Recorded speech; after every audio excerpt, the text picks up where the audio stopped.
अहिल्यादेवी होळकर कर्जमाफी योजनेची पहिली यादी बँकांमध्ये आलेली आहे आणि या यादीमध्ये प्रचंड मोठ्या प्रमाणामध्ये घोळ आहे।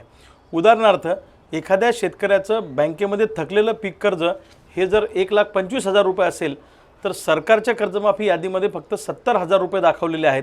मोठ्या प्रमाणामध्ये तफावत आहे।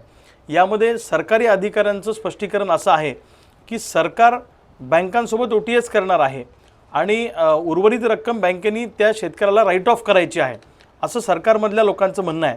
पण याबाबत कुठली सुस्पष्टता सरकारनं अजून केलेली नाही।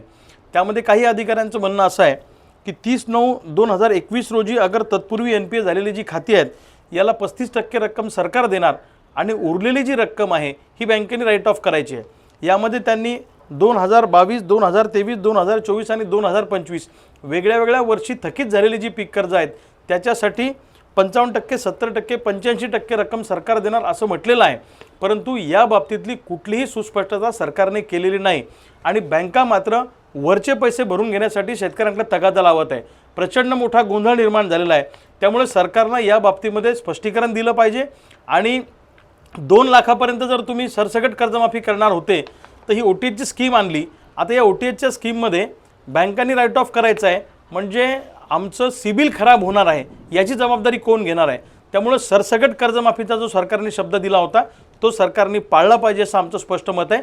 आणि हा जो कर्जमाफीच्या याद्यांमध्ये प्रचंड मोठा गोंधळ तयार झालेला आहे हा गोंधळ दूर केला पाहिजे अशी आमची मागणी आहे। दुसऱ्या बाजूला रेग्युलर कर्ज भरणारे जे शेतकरी आहेत त्यांना 2 लाख रुपये प्रोत्साहनपर अनुदान दिलं पाहिजे ही एक आमची मागणी आहे। ITR भरणाऱ्या शेतकऱ्यांचाही कर्जमाफीमध्ये समावेश केला पाहिजे आणि तिन्ही कर्जमाफीतून जे लोक सुटले त्यांचाही या कर्जमाफीमध्ये समावेश केला पाहिजे। ज्यांचं पुनर्गठन केलं त्यांचाही समावेश या कर्जमाफीमध्ये केला पाहिजे ही सुद्धा मागणी या निमित्तानं महाराष्ट्रातल्या शेतकऱ्यांची आहे। सरकारनं आमच्या मागण्यांच्या बाबतीत विचार केला नाही तर प्रचंड मोठं आंदोलन येणाऱ्या काळामध्ये शेतकऱ्यांच्या महाराष्ट्रामध्ये उभं राहणार आहे।